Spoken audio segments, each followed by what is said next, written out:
ಒಂದು ವೇಳೆ 5/2 ಘಾತ 2 ಇಂಟು 5/2 ಘಾತ a ಪ್ಲಸ್ 5 ಈಕ್ವಲ್ಸ್ ಟು 2/5 ಘಾತ -8 ಆದರೆ a ನ ಬೆಲೆಯು ಅಂತ ಕೇಳಿದೆ.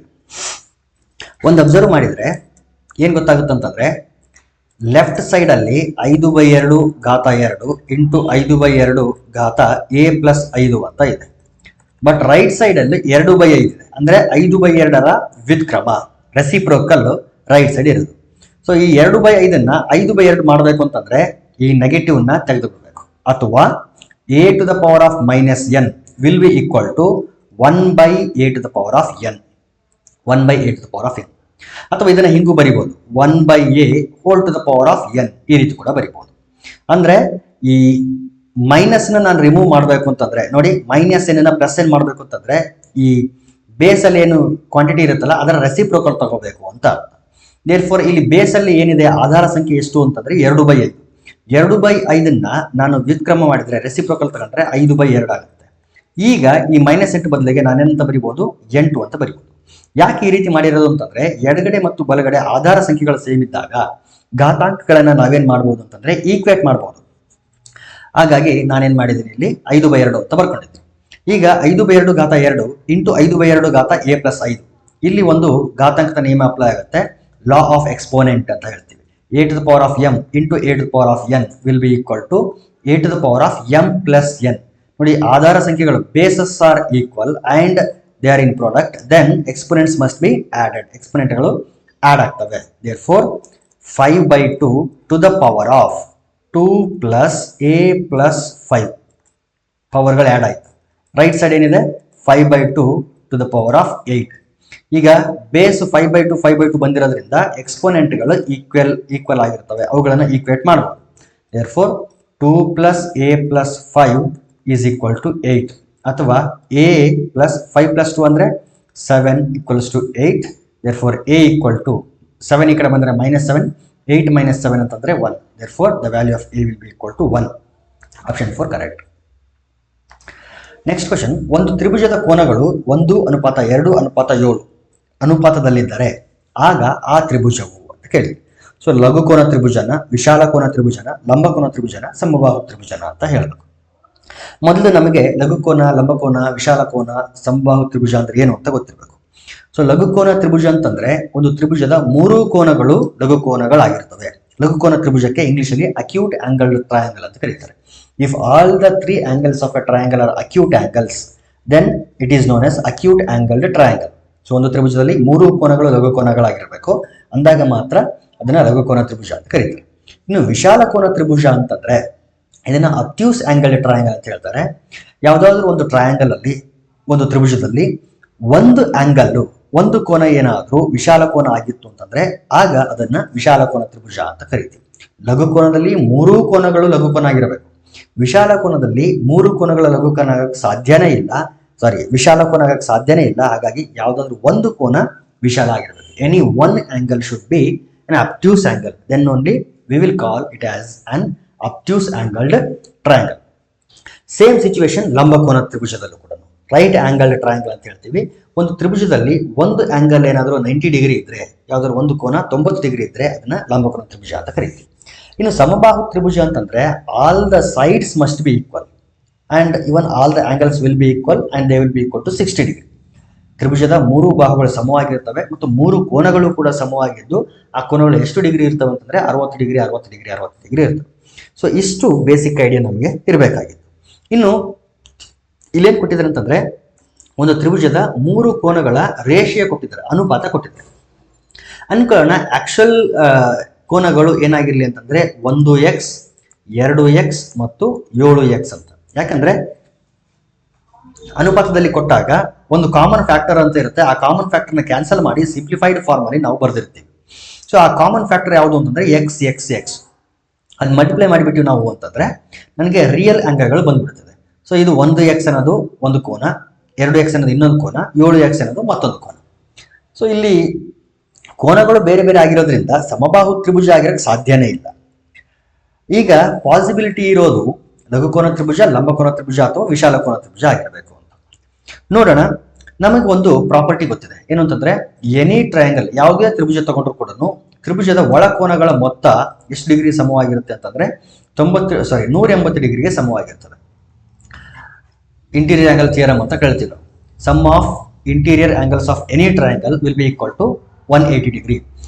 ಯಾವುದೇ ತ್ರಿಭುಜದ ಒಳಕೋನಗಳ ಮೊತ್ತವು 180 ಡಿಗ್ರಿಗೆ ಸಮವಾಗಿರುತ್ತೆ ಅಂತ. ಇಲ್ಲಿ 3 ಕೋನಗಳು ಕೊಟ್ಟಿರೋದ್ರಿಂದ ಅವುಗಳ ಏನ್ ಮಾಡಿ ಮೊತ್ತ ಕಂಡುಹಿಡಿಯೋಣ. 1x plus 2x plus 7x. So ಇದು ಎಷ್ಟು ಡಿಗ್ರಿಗೆ ಸಮವಾಗಿರುತ್ತೆ ಅಂತಂದ್ರೆ 180 ಡಿಗ್ರಿಗೆ ಸಮವಾಗಿರ್ತದೆ. ಆಡ್ ಮಾಡಿ 7 8 9 10. So it is equal to 10x. 10x equal to 180 degree. So 10 1s are 10 18s are. Therefore x equal to 18 degree. ನೋಡಿ 1x ಅಂತ ಇದೆ. 1x is nothing but 1 into 18. ಒಂದು ಕೋನ 18 ಡಿಗ್ರಿ ಇದೆ. ಒಂದು ಕೋನ 18 ಡಿಗ್ರಿ. ಇನ್ನೊಂದು ಕೋನ 2 times of x ಅಂದ್ರೆ 2 times 18 degree. That is nothing but 36 degree. ಇನ್ನು 7x 7 times of 18 ಡಿಗ್ರಿ. ಎಷ್ಟಾಗುತ್ತೆ ಅಲ್ಲಿಗೆ? ಅದು 7 8 56. 7 1 7 7 5 126 ಡಿಗ್ರಿ. 8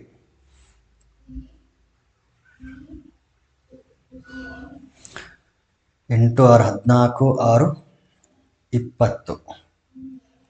3 7 1 8. ಎಸ್, ಇದು 126 ಡಿಗ್ರಿ.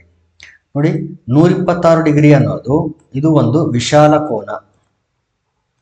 ಹಾಗಾಗಿ ಸಮಬಾಹು ತ್ರಿಭುಜ ಅಂದ್ರೆ ಮೂರು ಕೋನಗಳು 60 ಡಿಗ್ರಿ ಇರಬೇಕಾಗಿತ್ತು. ಲಘುಕೋನ ತ್ರಿಭುಜ ಅಂದ್ರೆ 3 ಕೋನಗಳು ಲಘುಕೋನಗಳಾಗಿರ್ಬೇಕಾಗಿತ್ತು. ಲಂಬಕೋನ ತ್ರಿಭುಜ ಅಂದ್ರೆ ಒಂದು ಕೋನ 90 ಡಿಗ್ರಿ ಇರಬೇಕಾಗಿತ್ತು. ಈ ಯಾವುದು ಕೂಡ ಇಲ್ಲಿಲ್ಲ.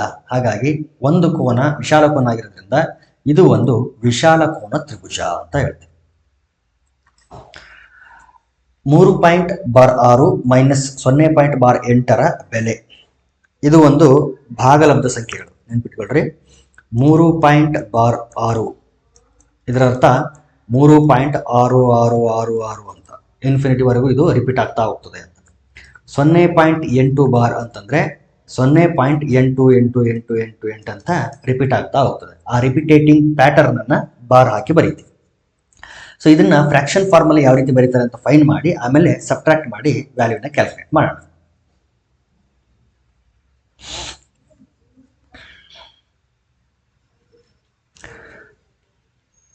ಓಕೆ, ಈಗ x ಈಕ್ವಲ್ಸ್ ಟು 3.6666 ಅಂತ ಇದೆ. ಎರಡು ಕಡೆ 10 ಇಂದ ಮಲ್ಟಿಪ್ಲೈ ಮಾಡಿದ್ರೆ 10x equal to 0.1 place right side shift ಆಗುತ್ತಾ.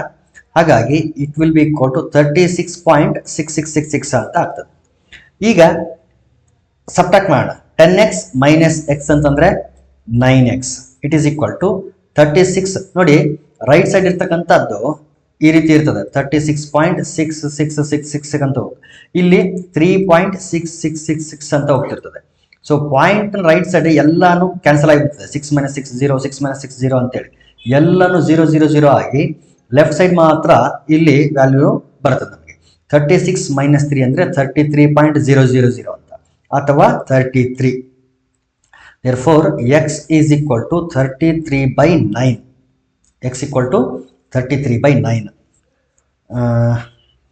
ಎಸ್, ಅದೇ ರೀತಿ 0.8 ಒಂದು ನೋಡೋಣ.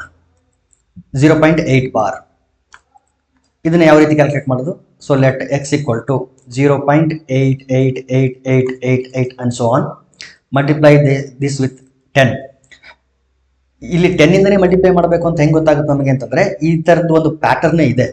ಅಂದ್ರೆ ಇದರ ರಿಪಿಟೇಟಿವ್ ಪ್ಯಾಟರ್ನ್ ಇತ್ತು ಅಂದ್ರೆ ಅದನ್ನ ಬಾರ್ ಫಾರ್ಮಲ್ಲಿ ಹೆಂಗೆ ರೆಪ್ರೆಸೆಂಟ್ ಮಾಡಬೇಕು, ಅಥವಾ ಬಾರ್ ಫಾರ್ಮಲ್ಲಿ ಇತ್ತು ಅಂತಂದ್ರೆ ಅದನ್ನ ಒಂದು ಫ್ರಾಕ್ಷನ್ ಫಾರ್ಮಲ್ಲಿ ಹೆಂಗೆ ನಾವು ಕ್ಯಾಲ್ಕುಲೇಟ್ ಮಾಡ್ಬೇಕಂತೇಳಿ ಯಾವುದೋ ಒಂದು ವಿಡಿಯೋನಲ್ಲಿ ಡಿಸ್ಕಸ್ ಮಾಡಿದ ಅಂತ ಅನಿಸುತ್ತೆ. ಇಲ್ಲ ಅಂತಂದ್ರೆ ಯಾವುದಾದ್ರೂ ಒಂದು ಫ್ರೀ ಟೈಮಲ್ಲಿ ನಾನು ಅದ್ರ ಬಗ್ಗೆ ಎಕ್ಸ್ಪ್ಲೇನ್ ಮಾಡ್ತೀನಿ. 10x ಅಂತ 10 ಇಂದ ಮಲ್ಟಿಪ್ಲೈ ಮಾಡಿದಾಗ ಒಂದು ಡಿಜಿಟ್ ರೈಟ್ ಸೈಡ್ ಹೋಗ್ಬೇಕು. So it will be equal to 8.8888 ಆಗ್ತದೆ. ಈಗ ಸಬ್ಟ್ರಾಕ್ಟ್ ಮಾಡಿ 10x minus x. So it will be equal to 9x. It is equal to 8 - 0 ಅಂತಂದ್ರೆ 8. ಈ ಕಡೆ ಎಲ್ಲನೂ 0 0 ಆಗಿರ್ತದೆ. therefore it is equal to 8. So ಇಲ್ಲಿ ಏನು ಬಂತು? x equal to 8/9. ಮತ್ತೆ ಇವೆರಡು ಈಕ್ವಲ್ ಅಂತ ತಗೋಬಾರ್ದು. ಬೇಕಿದ್ರೆ ಇದನ್ನ x1 ಅಂತ ತಗೊಳ್ಳಿ, ಇದನ್ನ x2 ಅಂತ ತಗೊಳ್ಳಿ. x2. ಈಗ ಸಬ್ಟ್ರಾಕ್ಟ್ ಮಾಡಬೇಕು. 3.6 ಬಾರು 0.8 ಬಾರು. 3.6 ಬಾರ್ ಅಂತಂದ್ರೆ ಫ್ರಾಕ್ಷನ್ ಫಾರ್ಮಲ್ಲಿ 33/9. ಇನ್ನು 0.8 ಬಾರ್ ಅಂತಂದ್ರೆ ಫ್ರಾಕ್ಷನ್ ಫಾರ್ಮಲ್ಲಿ 8/9. ಅವೆರಡನ್ನ ಸಬ್ಟ್ರಾಕ್ಟ್ ಮಾಡಬೇಕು. 33/9 minus 8/9 it is equal to 33 ನಲ್ಲಿ 8 ಹೋದ್ರೆ 25/9.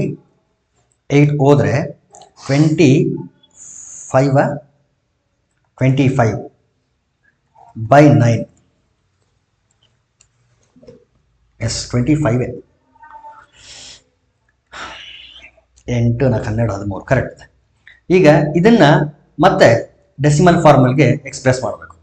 25 9 9 2 18 ಎಷ್ಟು ಉಳಿತು ಅಲ್ಲಿಗೆ 7. ಪಾಯಿಂಟ್ ಕೊಟ್ಟು 0 ತಗೊಳ್ರಿ. 9 7 63 7 ಉಳಿತು. ಮತ್ತೆ 0 ತಗೊಳ್ರಿ. 9 7 63 ಮತ್ತೆ 7 ಉಳಿತು. ಮತ್ತೆ 0 ತಗೊಳ್ರಿ. 9 7 63. ಸೊ ಇದೇ ರೀತಿ ರಿಪೀಟ್ ಆಗ್ತಾ ಹೋಗ್ತದೆ. ದೇರ್ಫೋರ್ 2.7777 ಅಂತ ಬರುತ್ತೆ. ಸೊ ಇದನ್ನ ಬಾರ್ ಆಗಿ ಬರೆದ್ರೆ 2.7. So option 4 correct. 6ರಿಂದ ಪೂರ್ಣವಾಗಿ ಭಾಗಿಸಲ್ಪಡುವ 3 ಅಂಕಿಯ ಒಟ್ಟು ಸಂಖ್ಯೆಗಳು. 3 ಅಂಕಿಯ ಸಂಖ್ಯೆಗಳು ಒಟ್ಟು ಎಷ್ಟು ಸಂಖ್ಯೆಗಳು 6ರಿಂದ ಪೂರ್ಣವಾಗಿ ಭಾಗಿಸಲ್ಪಡ್ತವೆ ಅಂತ. ಸೊ 3 ಅಂಕಿಗಳು ಸ್ಟಾರ್ಟ್ ಆಗದೆ 100ರಿಂದ. 100 6ರಿಂದ ಭಾಗ ಆಗಲ್ಲ. ನೋಡಿ, 6ರಿಂದ ಭಾಗ ಆಗಬೇಕು ಅಂತಂದ್ರೆ ಅದು 2ರಿಂದನೂ ಭಾಗ ಆಗಬೇಕು, 3ರಿಂದನೂ ಭಾಗ ಆಗಬೇಕು. 2ರಿಂದ ಭಾಗ ಆಗಬೇಕು ಅಂತಂದ್ರೆ ಫಸ್ಟ್ ಆಫ್ ಆಲ್ ಅದು ಒಂದು ಸರಿ ಸಂಖ್ಯೆ ಆಗಿರಬೇಕು ಅಥವಾ ಸಮಸಂಖ್ಯೆ, ನೀವೇನಾದ್ರೂ ಹೇಳಿ. 3ರಿಂದ ಭಾಗ ಆಗಬೇಕು ಅಂತಂದ್ರೆ ಅದರ ರೂಲ್ ಏನಿದೆ ಅಂತಂದ್ರೆ ಅಂಕಿಗಳ ಮೊತ್ತ 3ರಿಂದ ಭಾಗ ಆಗಬೇಕು ಅಂತ. ಸೊ 2 ರೂಲ್ಗಳನ್ನು ನೆನಪಿಲ್ಲಿಟ್ಕೊಂಡು ನಾವೇನ್ ಮಾಡೋಣ, ಫಸ್ಟ್ ನಂಬರ್ನ ಕ್ಯಾಲ್ಕುಲೇಟ್ ಮಾಡೋಣ. ಅಲ್ಲಿಂದ ನೆಕ್ಸ್ಟ್ ನಂಬರ್ ನಮಗೆ ಈಸಿಯಾಗಿ ಸಿಕ್ಬಿಡ್ತದೆ.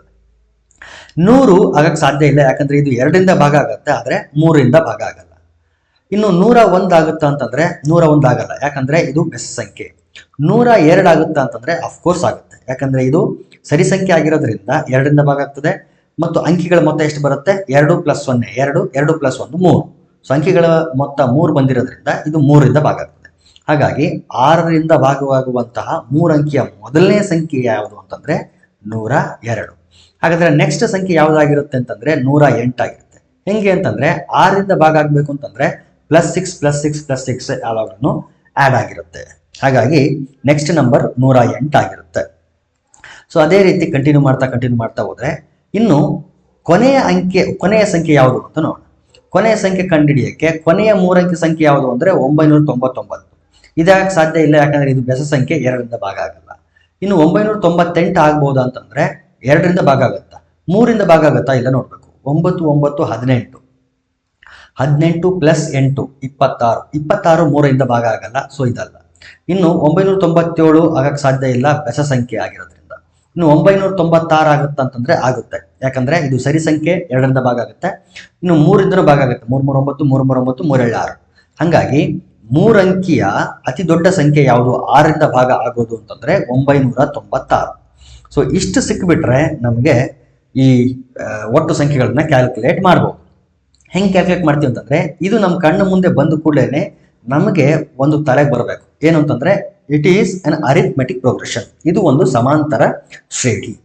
ಸಮಾಂತರ ಶ್ರೇಣಿನಲ್ಲಿ ಅಂಕಿಗಳು ಗೊತ್ತಿದೆ, ಸಾಮಾನ್ಯ ವ್ಯತ್ಯಾಸ ಗೊತ್ತಿದೆ, ಕೊನೆಯ ಸಂಖ್ಯೆ ಗೊತ್ತಿದ್ದಾಗ ನಂಬರ್ ಆಫ್ ಟರ್ಮ್ಸ್ ಸಂಖ್ಯೆಗಳು ಎಷ್ಟಿದೆ ಅಂತೇಳಿ ಕಂಡುಹಿಡಿಯೋದೇನು ಕಷ್ಟ ಇಲ್ಲ. ಸೊ ಇದರಲ್ಲಿ ಮೊದಲನೇ ಪದ ಯಾವುದು ಅಂತಂದ್ರೆ 102. ಇನ್ನು ಸಾಮಾನ್ಯ ವ್ಯತ್ಯಾಸ ಎಷ್ಟು ಅಂತಂದ್ರೆ 6. 6ರಿಂದ ಭಾಗ ಆಗ್ಬೇಕಲ್ಲ, ಹಾಗಾಗಿ 6. ಅಥವಾ ನೀವು ಏನು ಕಳೆದು ನೋಡ್ಬೋದು. 108 - 102 106 ಬರುತ್ತೆ. ಸಾರಿ, 108 - 102 6 ಬರುತ್ತದೆ. ಇನ್ನು ಕೊನೆಯ ಪದ AN ಅಂತ ಹೇಳ್ತೀವಿ, nth ಟರ್ಮ್, ಇದು 996. ನಾವು ಕಂಡುಹಿಡಬೇಕಾಗಿರೋದು n, ನಂಬರ್ ಆಫ್ ಟರ್ಮ್ಸ್, ಪದಗಳ ಸಂಖ್ಯೆ.